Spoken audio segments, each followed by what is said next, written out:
सुद्धा मुद्दा कमिशनरकडे आम्ही घेतला की हे जे काय आरक्षण आता इथे दिसतंय, काही जण श्रेय घेत असतील त्यांना घेऊ द्या, परंतु आम्ही खऱ्या अर्थाने ग्राउंडला काम करण्यावर विश्वास ठेवतो. ही जी काय आरक्षण आहे, मग मला वाटतं या ठिकाणी या ओसवालच्या कंपाऊंडमध्ये साधारण आपण बघितलं तर ह्या स्मशानभूमी, वेगवेगळ्या धर्माची स्मशानभूमी या ठिकाणी आहे. 4 एकरची जागा आहे.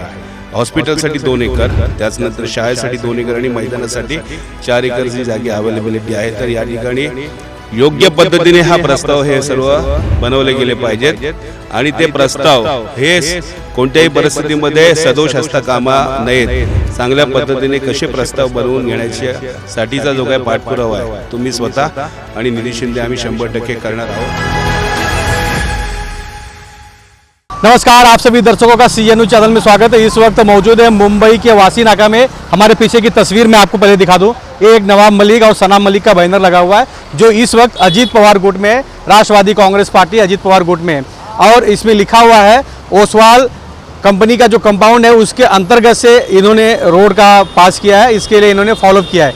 ये इसके बारे में ज़मीनी स्तर पर क्या हकीकत है वो जानेंगे, और इसके बारे में क्या क्या इन्होंने फॉलोअप किया था, इसके पहले किसने फॉलोअप किया था, डीपी में रोड कब पास हुआ था, वो पूरी जानकारी आपको CNU चैनल के माध्यम से देंगे। लेकिन जब भी चुनाव आता है तो इसी तरह का भौकाल बनाने के लिए बैनर लगाया जाता है और 2 उसमें से फोटो लगा दिया जाता है कि हमने इसका प्रयत्न किया और हमारे माध्यम से ये पूरा काम होने वाला है। तो ये पूरी तस्वीर, इसकी पूरी जानकारी आपको CNU चैनल के माध्यम से देंगे।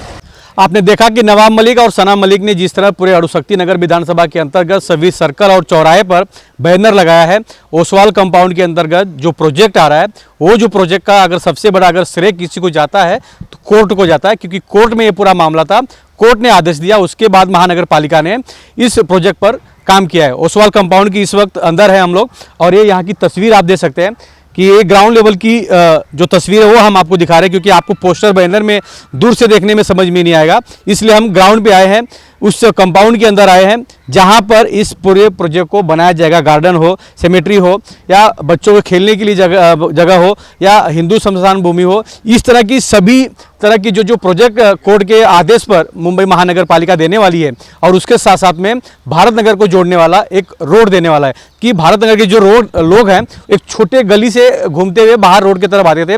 कभी अगर फायर ब्रिगेड को आगे जाना होता था तो जाने को जगह नहीं मिलता था, क्योंकि वहाँ पर बहुत छोटी गली थी और रोड था। तो ये सब देखते हुए कोर्ट ने आदेश दिया, कोर्ट के बाद ये सब महानगर पालिका इसका फॉलोअप करिए। इसी संदर्भ में यहाँ के स्थानिक पूर्व नगर सेविका के पत्नी उप विभाग प्रमुख प्रमोद सिंधे जी भी थे, उन्होंने फॉलोअप किया था, आज वो विभाग प्रमुख बन गए हैं, और उनसे पूरा ये ग्राउंड लेवल पे क्या चल रहा है, क्या हकीकत है, और जो बैनरबाजी लगाई जा रही है उसमें क्या सच्चाई है, ये सब जानने के लिए आज हम स्थानीय प्रमोद सिंधे जी के पास पहुंचे हैं, उस पर जानने की कोशिश करेंगे। प्रमोद जी, मैं जानना चाहूँगा कि जो आज ये पूरा ढिंढोरा पीता जा रहा है कि हमारे फॉलोअप की वजह से, हमारे लेटर की वजह से हमने ये काम किया है, पूरा बैनर लगा हुआ आपने देखा होगा, लोगों ने भी देखा है, तो क्या पूरी सच्चाई है ये जानना चाहते हैं आपसे हम। नाही, राजकारणामध्ये पुढे जाण्यासाठी श्रेयवादाची लढाई लढली जाते किंवा तो प्रयत्न केला जातो, तो या निमित्ताने मला दिसतोय। प्रयत्न हे केले असावेत, मी काय असं नाही म्हणत नाही, परंतु जो काय या ओसवालच्या लेआउटमध्ये जे काही रिझर्वेशन्स आहेत ते रिझर्वेशन्स आरक्षणामध्ये जे लोकांसाठी आवश्यक असलेले जे आरक्षण आहे ते विकसित होण्याच्या दृष्टीने सन्मान्य नगरसेविका तत्कालीन 2017ला निवडून आल्यानंतर साधारण आम्ही संपूर्ण 2034 जे आरक्षण जे मुंबई महानगरपालिकेच्या माध्यमातून जे प्रसारित झालं होतं त्यावेळेला हरकती नोंदवल्या गेल्या होत्या, सजेशन ऑब्जेक्शन्स होते, त्याच्यामध्ये निधी शिंदे यांनी पूर्ण कसोशीने प्रयत्न केले होते, पूर्ण अभ्यास केला होता, आणि आमच्या भागातील जी सार्वजनिक उपयोगासाठीची जी आरक्षण आहेत ते कोणत्याही परिस्थितीमध्ये वगळू नयेत अशी मागणी त्यांनी केली होती। आणि मला वाटतं जवळजवळ सर्वच नागरिकांनी, गव्हाणगाव असेल, प्रयागनगर, प्रकाशनगर, भारतनगर आणि गाव सर्व नागरिकांच्या सह्या घेऊन आम्ही अपीलमध्ये सुद्धा गेलो होतो की ही जी लोकांसाठी जे आवश्यक आरक्षण आहेत, मग मैदानं असतील, त्याच्यानंतर गार्डन असेल, शाळा आहे, हॉस्पिटल आहे, इथे सिमेंट्री आहे, दुर्दैवाने इथलं एक आरक्षण जे आवश्यक होतं ते या ठिकाणी फायर ब्रिगेडचं ते सुद्धा या HPCLच्या मुजोरीमुळे ते वगळण्यात आलेलं आहे. अशा अनेक प्रकारची जी आरक्षण आहेत ती वगळू नयेत यासाठी आम्ही संघर्ष केलेला आहे. मुंबई महानगरपालिकेच्या माध्यमातून असो किंवा शासनाकडे सुद्धा आम्ही वेळोवेळी त्या ठिकाणी गेलो आहे आणि आमची भूमिका नागरिकांची भूमिका त्यावेळेला आम्ही मांडलेली आहे. अच्छा, ये पूरा मामला तो कोर्ट में था और कोर्ट ने आदेश दिया महानगर पालिका को, क्या ये पूरा मामला इस पे जानेंगे? दुर्दैवाची गोष्ट आहे की न्याय मागण्यासाठी लोकांना कोर्टात जावं लागतं. ह्या आरक्षणाच्या ज्या आता जे काय आपल्याला दिसतं आहे की या ठिकाणी प्रगती दिसते आहे. ओसवालच्या जे वेगवेगळे आरक्षणं आहेत, जी जागा आहे ओसवालची, त्याच्यापुढे पूर्वीचं मी तुम्हाला सांगतो, हा जो अणिक गावापासून म्हणजे शंकरदेव जंक्शनपासून ते गव्हाणगावापर्यंत जो रस्ता आहे तो मोठा करण्यासाठी जी आवश्यक जागा आहे, यापूर्वीच ओसवाल कंपनीकडूनच आम्ही त्यांना विनंती करून आम्ही ॲडव्हान्स पोझिशनसुद्धा घेतलं आहे. त्यासाठी सुद्धा मुंबई महानगरपालिका आणि यांच्यामध्ये समन्वय साधून आम्ही त्या पद्धतीने तुम्ही बघत असाल हा रस्ता मोठा दिसतो आहे, ठीक आहे. आता ह्या ठिकाणी मोठ्या मोठ्या गाड्या त्या ठिकाणी दुर्दैवाने पार्किंग होत आहेत, तो पण विषय आम्ही आता हातामध्ये घेतला आहे. आमचे खासदार अनिल देसाई आता आलेले आहेत, त्यांनीसुद्धा तो विषय कालच्या कमिशनरच्या बैठकीमध्ये आम्ही मांडला आहे की इथे ज्या मोठ्या हे व्हेकल्स आहेत त्यांच्यासाठीची पार्किंगची व्यवस्था CTS नंबर 230मध्ये व्हायला पाहिजे. आणि हा सुद्धा मुद्दा कमिशनरकडे आम्ही घेतला की हे जे काय आरक्षण आता इथे दिसतं आहे, काही जण श्रेय घेत असतील त्यांना घेऊ द्या, परंतु आम्ही खऱ्या अर्थाने ग्राउंडला काम करण्यावर विश्वास ठेवतो. ही जी काय आरक्षणं आहेत, मग मला वाटतं या ठिकाणी या ओसवालच्या कंपाऊंडमध्ये साधारण आपण बघितलं तर ह्या स्मशानभूमी, मग वेगवेगळ्या धर्माची स्मशानभूमी या ठिकाणी आहे. 4 एकरची जागा आहे. हॉस्पिटलसाठी 2 एकर, त्याचनंतर शाळेसाठी 2 एकर आणि मैदानासाठी 4 एकरची जागी अवेलेबिलिटी आहे. तर या ठिकाणी योग्य पद्धतीने हा प्रस्ताव हे सर्व बनवले गेले पाहिजेत आणि ते प्रस्ताव हे कोणत्याही परिस्थितीमध्ये सदोष असता कामा नयेत. चांगल्या पद्धतीने कसे प्रस्ताव बनवून घेण्यासाठीचा जो काय पाठपुरावा आहे तो मी स्वतः आणि निधी शिंदे आम्ही 100% करणार आहोत. या ठिकाणी स्मशानभूमीसाठी, दफनभूमीसाठी या ठिकाणी आमचे मुस्लिम बांधव कोर्टामध्ये गेले होते आणि त्यांनी मागणी केली आणि त्यांची मागणी योग्य होती की या ठिकाणी या 3-4 वार्डामध्ये जर आपण बघितलं तर या ठिकाणी स्मशानभूमी, दफनभूमी त्यांच्यासाठी नाही आहे आणि एकदम प्रेतांची विटंबना पण त्या ठिकाणी होत होती. आणि कोर्टाला त्यांनी ते सांगितल्यानंतर कोर्टाने ती दखल घेतली आणि कोर्टाने दखल घेतल्यानंतर स्वतः मुंबईच्या कमिशनराने आश्वस्त केलं कोर्टाला की आम्ही लवकरात लवकर हे जे काय आरक्षण आहेत ती विकसित करण्याच्या दृष्टीने आम्ही कार्यवाही करावी.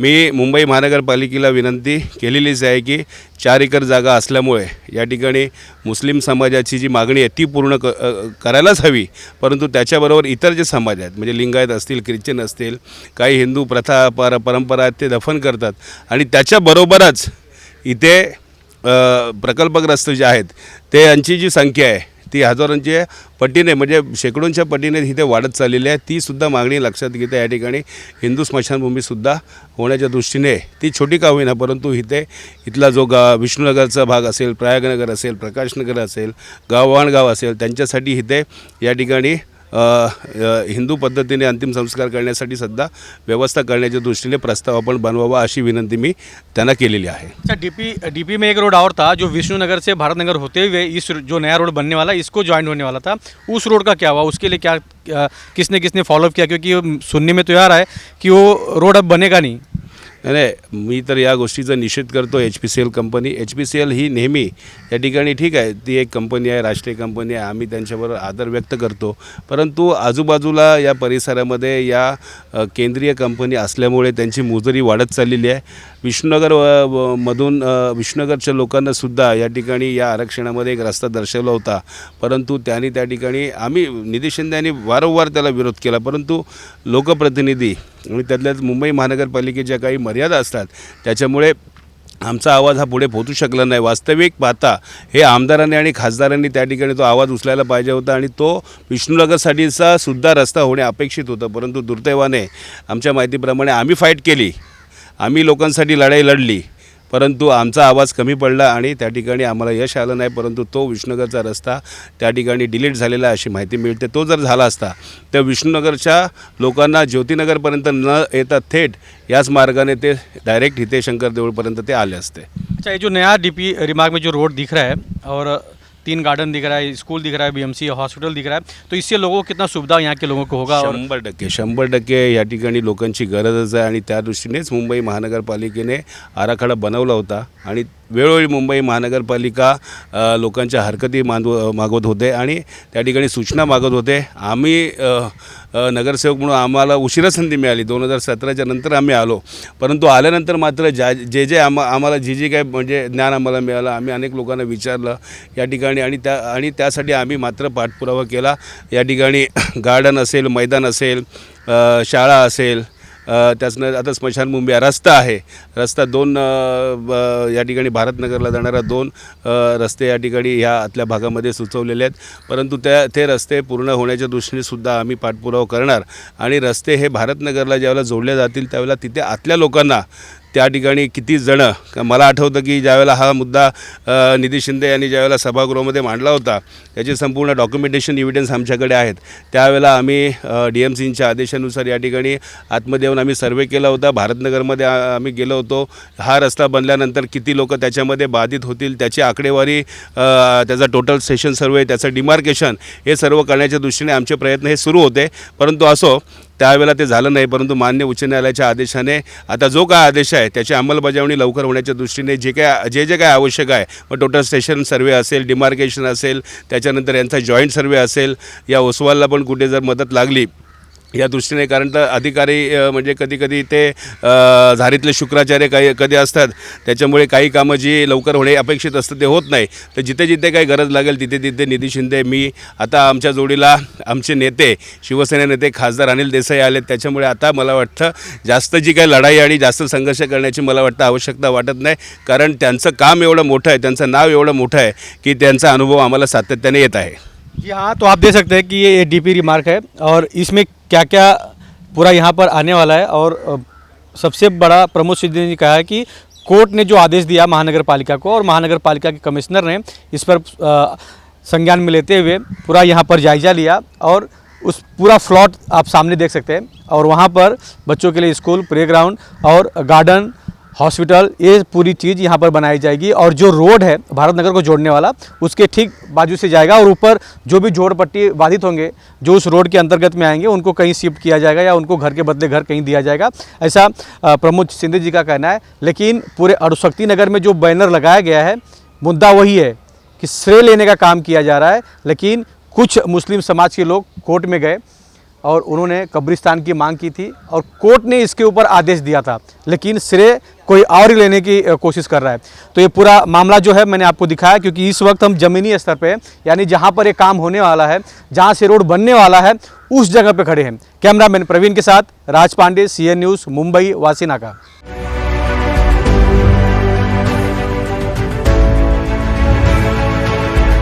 हा सुद्धा मुद्दा कमिशनरकडे आम्ही घेतला की हे जे काय आरक्षण आता इथे दिसतंय, काही जण श्रेय घेत असतील त्यांना घेऊ द्या, परंतु आम्ही खऱ्या अर्थाने ग्राउंडला काम करण्यावर विश्वास ठेवतो. ही जी काय आरक्षण आहे, मग मला वाटतं या ठिकाणी या ओसवालच्या कंपाऊंडमध्ये साधारण आपण बघितलं तर ह्या स्मशानभूमी, वेगवेगळ्या धर्माची स्मशानभूमी या ठिकाणी आहे. 4 एकरची जागा आहे.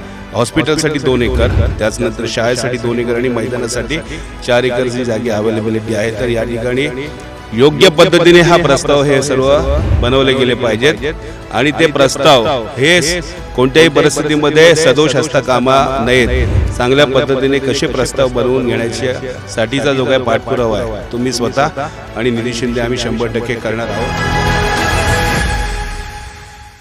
CEN न्यूज, देश प्रदेश की ताजा तरीन खबरों के लिए CEN न्यूज को सब्सक्राइब करें और रहें पल पल की खबर से हर पल बाखबर.